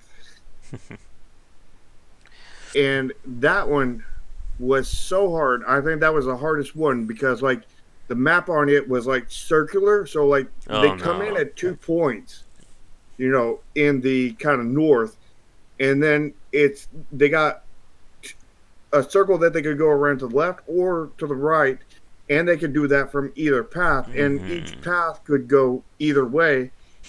So you have to defend both Oh. paths and also try to knock them off at the end. And at the exit, there's 3 different exits on the south side. Oh God, And my like for people watching this right now, and they like no idea what we're talking about. Like this is just like the tower defense nightmare scenario what Shark is describing. then the one key thing that very much saves you is the special kind of tower thing that's in that one. It's a like this giant fireball in the middle of the circle, and if you hit that, it burns all the enemies in that circle and deals burning damage for them for a certain period of time. But I think it's like 100 or like Oh. 90 gold or something like that. And it also has a long recharge. It's not so much the gold. I mean, the gold definitely has a big impact, but the recharge is like, Mm. I need it in this wave, and then I need it in the next wave. Oh Oh, nope, I can't do it yet. nope. So yeah. It's like, oh no, and there it goes, and like the easy on that one was like I think the hardest map that I had ever had to complete on Mm. that game. Like the easy on that one map, which is I think map 10. You know, map 15. The last map, I just breezed through every single difficulty right in a row, just 3 stars, 3 stars, 3 stars, 3 stars, and then I went back to that one on easy, and I got my butt owned about 30 times before I finally beat it, and I had 3 stars on every single map, including the maps after that, the medium, the challenging, the Mm-hmm. super challenging, all that, all on that same exact map, all were 3 stars, but the easy one was 2 stars, Yeah. and I played that map over and over and over and over, and Mm-hmm. finally the gods blessed me, and I was able to beat it. But there. So Oh, go ahead. yeah, I would really say take the difficulties they put with a very big grain of salt. And the important point about why it was fulfilling to keep playing them is the fact that the game kept rewarding you for it. And Mm-hmm. that, if we start talking about that, I know I'm going to push you over your time. I have one question I want to ask you, Shark, and then Mojo was asking about how Project Triad is doing. I'll give you a chance to do that as well. But Mm-hmm. very quickly, I just want to ask you this. Like, as I said, with games like Just Cause, there are plenty of like they put in this whole system that they pull from your friends list in terms of these random miscellaneous challenges. Like when you see that stuff pop up in the game, and this is a question for the people watching. Like when you get like friend leaderboards and stuff like that, does that motivate you at all to keep replaying a level or to keep going after a challenge? Yeah, I have no interest in that. Like I would have more interest in my friends having achievements on Steam, but like Mm-hmm. I have no interest in that. But my interest in that is so much higher than what you just said. Yeah. But my interest on that is basically zero. Or below zero. But the one that you said was like way below that kind of thing. Mm-hmm. Yeah, and I'm the same way. Like, I'll curse my friends. Like, if all those people beat me in Space Chem or, what was it? Opus Magnum. Like, I'll just curse them, but I'm like, no, if they just beat me by, like, 40 turns less than my thing, yeah, let them have it. Like, I'm not going to be chasing after them for that one. But, Yeah. here's the last thing I want to ask you, Shark, and then I'll let you go. We'll have a few more minutes to talk. How is Project Triad going for the people watching? Uh, well, uh, the artist we hired um, may not be hired for very much longer. Mm-mm. Uh, we may be looking for somebody soon. I'm Mm-hmm. still negotiating and that kind of thing. Basically, very little progress has been done on the artist side in 7 months, and we're getting to the point where we were relaxed on time, but now not so much. And hopefully programming is getting on track as we speak. But maybe it'd be on track while I was on my vacation from the internet. I don't actually know because I haven't gotten to talk to any of my team members since I got back, kind of Mm-hmm. thing. Except for the artist. There's been, the main kind of like, we gotta attack this now kind of thing. Mm-hmm. Especially since he's pressing me to attack it kind of thing. And I mean, we, as far as I know, we haven't made much or any progress since like a month or two. And it's, I wouldn't say we hadn't made any progress. We haven't made any visible progress kind of thing. We've definitely made progress, but no visible progress. Nothing I can show off and say, "Hey, look what we did. Look at this new thing. Look at this cool thing." Kind of thing. Nothing like that, sadly. But I am desperately working on that because like you could put in 200 lines of code, but like unless it's something visual for people to see, it doesn't do. Yeah. People are like, this is, unless they play it, they're not going to notice any difference. And even if they do play it, they may not know the difference because it could be that we moved a cursor over by a couple pixels. It could be all these little things that are you know you know definitely very important, but unnoticeable to Yep. most people, kind of thing. And so I mean, there's progress being done, just nothing really to show off at this point. But like I, we're trying to get, I'm desperately trying to get stuff to show off because we need to start marketing. We're not marketing, but exposure, which is Mm-hmm. part of marketing. We need to start showing stuff. I need to get something visually appealing so that the game doesn't just look like a troll game, because that's kind of what it looks like right now, to be honest. It looks like a troll game that just, no care is added to it. And, we just need at least a few pieces of either really good art or concept art in there to Mm-hmm. really show that, hey, this is actually going to be a serious game. It's going to look amazing when it gets done, kind of thing. But on the other hand, while I was on my vacation from the internet, I did actually work on some Chromasia stuff that I showed off in the last dev chat.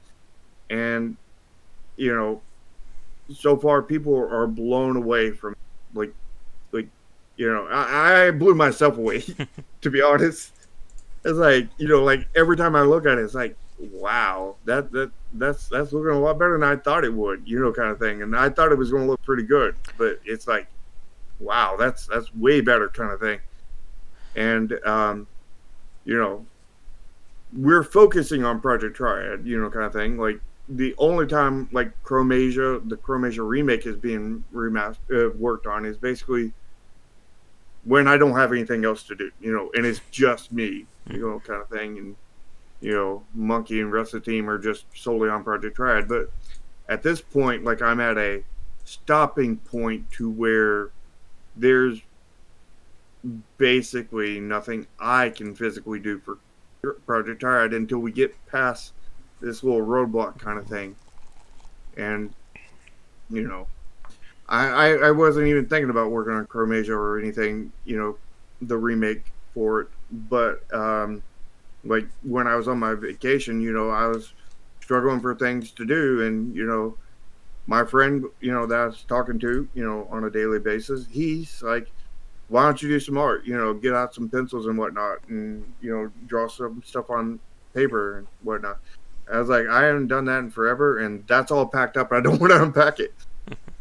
it's like, well, I could do something digitally, and then it's like, I could actually work on Chromasia. So I was working Mm, on it 20 minutes, 40 minutes, an hour, whatever I felt like. I was just doing it for the fun. You know what I mean? yeah. I was just doing enough art for fun, and then I would absolutely quit the second it became anything remotely close to work. But in that, like, I made some pretty amazing things to myself anyway. It's probably not the best art in the world, but main thing I made, the big thing was, and I mean big, I mean, we're talking about pixel art in a 720p resolution Oof. kind of thing. So we're talking about massive. I mean, that's, like, I mean, Chromasia's art in general, 64 by 64 for the, blocks, that is really big for pixel art. But, when you're talking about 720p, that's about, I don't know, about a few thousand times bigger kind of thing. And, that was the world map, the Okay. big world map that you got to see. It's completely redone. And, well, it's not completely redone. It still needs a ton of work. But you can just look at it now and compare it to when it was in the one that's in the original Chromasia, and it's like, man, the original Chromasia one was complete crap. You might have thought of that beforehand. I kind of liked it. Oh, I think pretty much everybody hated it. I liked it, but I guess it's personal taste. But this new one, like everybody has seemed to just like drool over it, kind of thing, and it's not even remotely done. Like, it's the water has no shading to it. The water, we're going to put animation effects in there. The outline of the water, I just colored it in sand, but there's actually going to be sand beaches in there. The All the grass is just one color, other than where underneath shade directly by trees, and you know some of the mountains are done. Some of them are very early concept. Some of them are lightly shaded. um the castles have had a good remake. They're still the same castles, but they have a lot more color to them, a lot more color accurate to the game.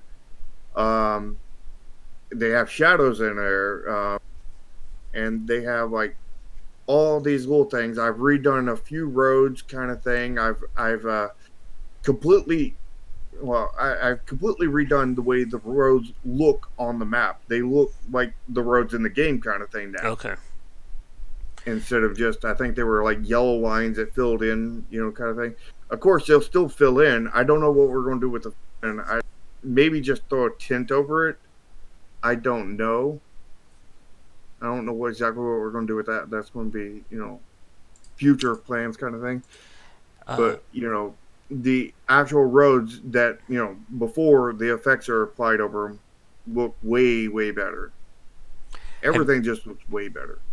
I think that's very interesting. It's kind of like off topic, but like it's very interesting again. Like what actually impacts a game like to the consumer's eye. Like we've talked about this before with Chromasia and how for a lot of people they just immediately discount the game just by the concept art or just the screenshots that are put up on the Mm-hmm. store page. And as you said, like you can make changes like massive quality of life improvements, change the UI, make it easier to follow, completely redo your tutorial, redesign levels, Put a and new people story in won't there. care. Yep. You Well, I change won't say they won't care. They just won't. None of the notice. people that haven't played it won't care. Yeah. The people who played it will care. But I mean, at that point, I mean, you're just pleasing people who are already pleased. At Yeah. that point, you're just making them more pleased, and it's not really getting any more sales unless they do by word of mouth, kind of thing. But you know, the Hmm. word of mouth thing only works if people actually spread it, kind of thing. Yeah. Yeah, and but like you said, like you change the art or you give it like a complete like graphical facelift, and like it doesn't matter if you change nothing else. There will be people who go like, "Oh my god, it's just like a completely brand new game kind of feel." Well, there's going to be a lot more done changing. There's going to Yeah. be lots of like we're adding an item system. We're doing all kinds of stuff. There's going to be a lot more story to it. A lot more. There's going to be flashbacks and stuff. I knew this when I created it. Like I knew something was wrong with the story. I could not place what it was. I knew that I needed to give Sai more lines. I knew that the Red Castle cutscene needed to be shorter. I knew that that I needed more development for the bad guys, which I Hmm. already had, but it wasn't in there, and I couldn't figure out how to get it in there. And then 2 months after I released it, I could have done flashbacks. What the heck did I not think of that? So, Because I couldn't think of how to throw that in, but it's just flashbacks. hmm and I gotta ask, like, with all the work that you're doing with Chromasia, when you do, I guess, quote unquote, re-release it, are you gonna mark it as like the expanded edition, or do you see like as enough to actually say it could be a sequel? Because we've seen some developers like argue, like XCOM, for instance, like when they were originally working on War of the Chosen, they said the amount of patching and updates they were doing could have filled out to be like its own sequel to like XCOM 2. But then they decided to just integrate that into the base game. Yeah, I don't know what we're officially going to do marketing wise, but like the way I personally see it is like a remake slash remaster, but done in a better the way than most remakes slash remasters are done, kind of thing. Mm-hmm. I mean, most of them just upgrade to from 720 to 1080 kind of thing. I mean, we're not doing anything with the well. Actually, we might do a few things with the resolution because the thing I've noticed is with the default zoom kind of thing, Mm-hmm. you almost always need to zoom out, and that's because it's at 720p. And when you zoom out, it causes the pixel quality to go down. So I'm thinking about we swap at least that part. Well, we might swap the whole game to 1080p, but most of it will just be 720p scaled up. But when you're actually playing a map, it'll actually be 1080, and because of it actually being 1080, you're going to be the default zoom is going to be more zoomed back. And also, I'm thinking about putting in there, changing the zoom to where it's not just a free scroll to where you can just do one tick and move like 2 pixels out, Mm-hmm. point one zoom, because that really screws up the way the art looks and might lock it into like where you're like, you have like set zooms like 10, 20, 30, Yeah. 40, 50 instead of every decimal in the world in Yeah. between.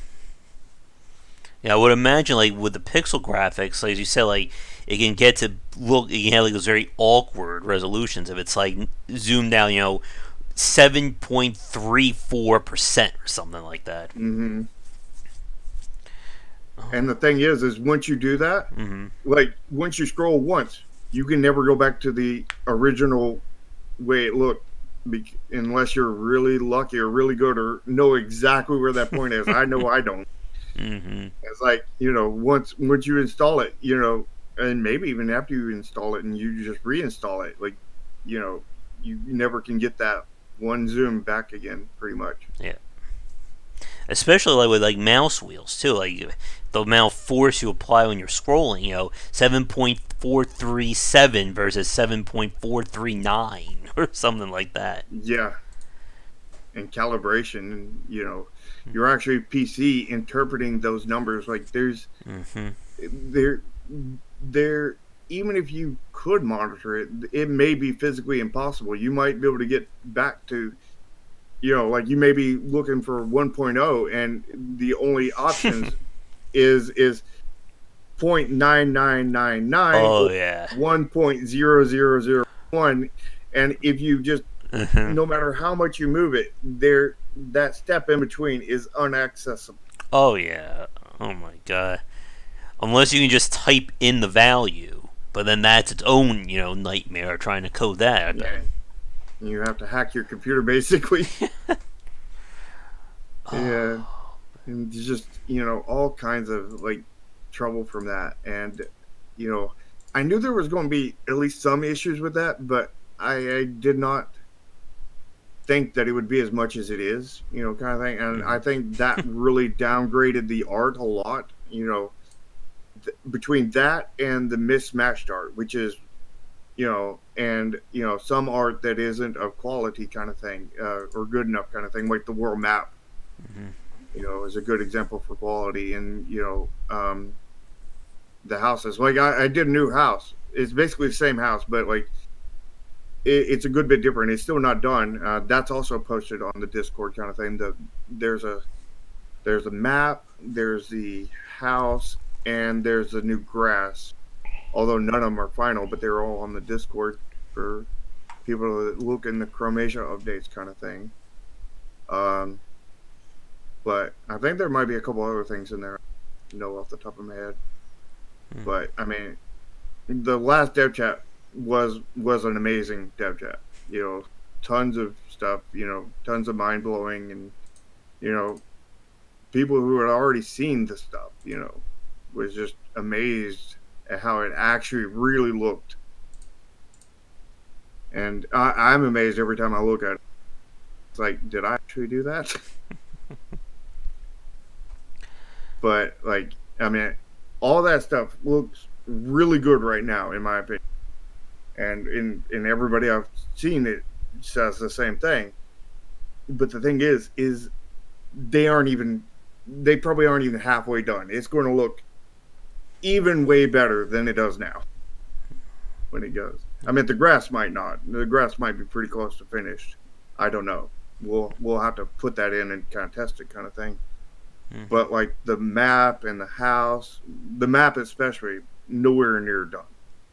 But they look worlds better than they did.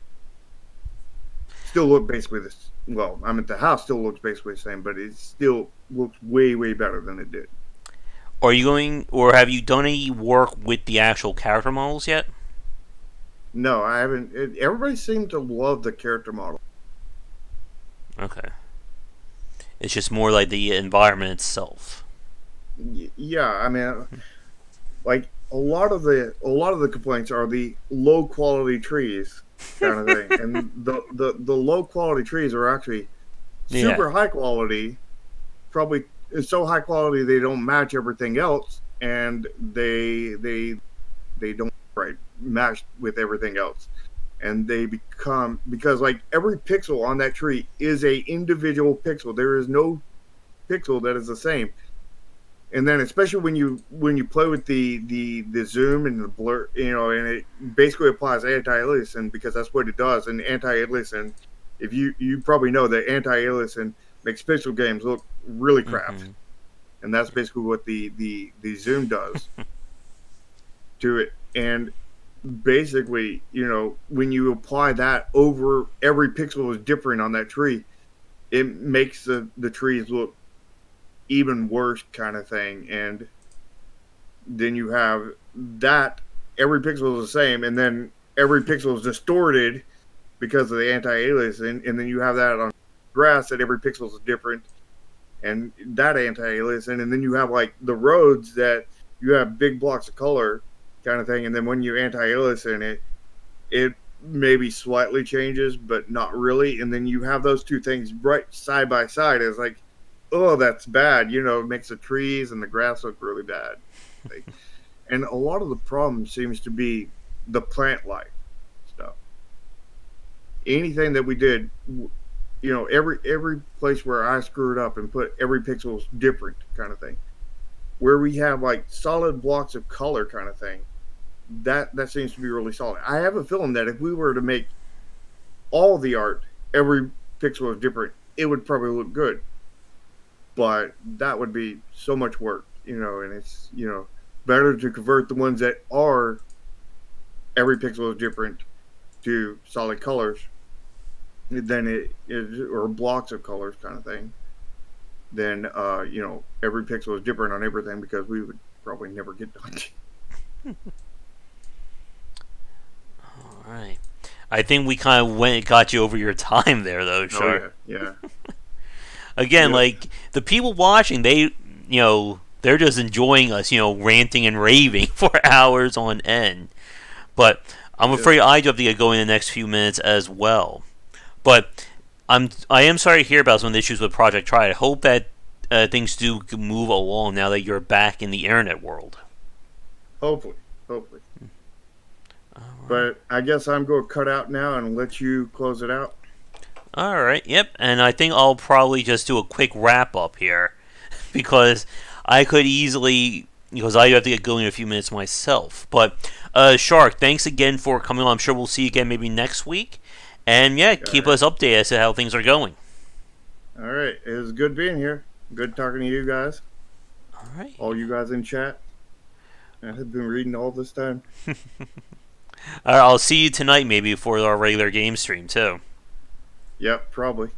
All right, Shark, you have a great Sunday, and we'll see you on the Discord. All right. See you later. See you. All right, I'm gonna pop it back down to me. There we go. We kind of went on our own little. For once, I'm not the one who caused the tangent there. But Well, when you get a chance, look at the Chromasia updates in my Discord. all right, And I rated most of them as spoilers, so you'll have to click on them. okay. They are like they're worth the click. All right. All right. Well, I'll talk to you later. All right. See you later, Shark. All right. See ya. All right.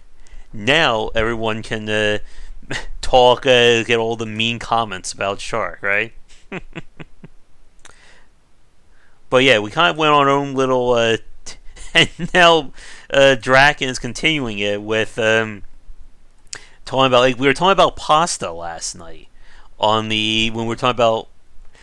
Ironically, we were talking about pasta and cooking during the Evil Defender play, and not when we were playing Fear and Hunger, which is kind of a missed opportunity there. But I do have to get going myself in a few minutes, but I do want to wrap up one final point regarding the score chasing, and then we'll end it for this week. I think for myself, like, score chase. Oh yeah, that's right. James was, I think, was having spaghetti at one point. Whew. That's a very long reference too, Mike. I completely forgot that one. But with score chasing in general, I think for myself, like, it doesn't motivate me as the primary mechanic. Like, it has to be tied to something. And this is why I always like the idea of like trophy room achievements. Such as in that game, what was it? The Trials of Hercules, the Legend of Hercules, something like that. As Shark was talking about with Evil Defenders, tying it to like a star system, which is an unlock. Like, as long as I'm earning something or if I'm building towards something, I'll keep playing it, all day long. Like, I don't care if I'm beating my friends or not. And this is what I felt was the issue that They Are Billions ran into. That if you're playing like 100-day or 100-day trial survival, you get to day 99 and then you lose, or day 100, all that time is now gone. You have nothing to show for it. It doesn't even record, I think, your win or your loss there. But the thing about Evil Defenders is that I can lose 50 times in a row, but I'm still collecting the persistent element of the soul, so I can use to upgrade. And therefore, I'm making progress. Even if it's measured in centimeters, I'm still building towards something. But just playing a game for score's sake, I don't find that motivating anymore. And I wish more developers would try and integrate that into their games. Beyond just saying, here's a high score list, go after it 37 times or whatever. I thought that Luca game was out already. Yeah, it's out on Steam, unless it's a different game. It is a tangent-filled cast tonight between our mini design discussion, cooking, and now I'm hungry for some spaghetti. But I think that's all I have to say. I am almost out of my drinks here, so I think this is our time to wrap it up.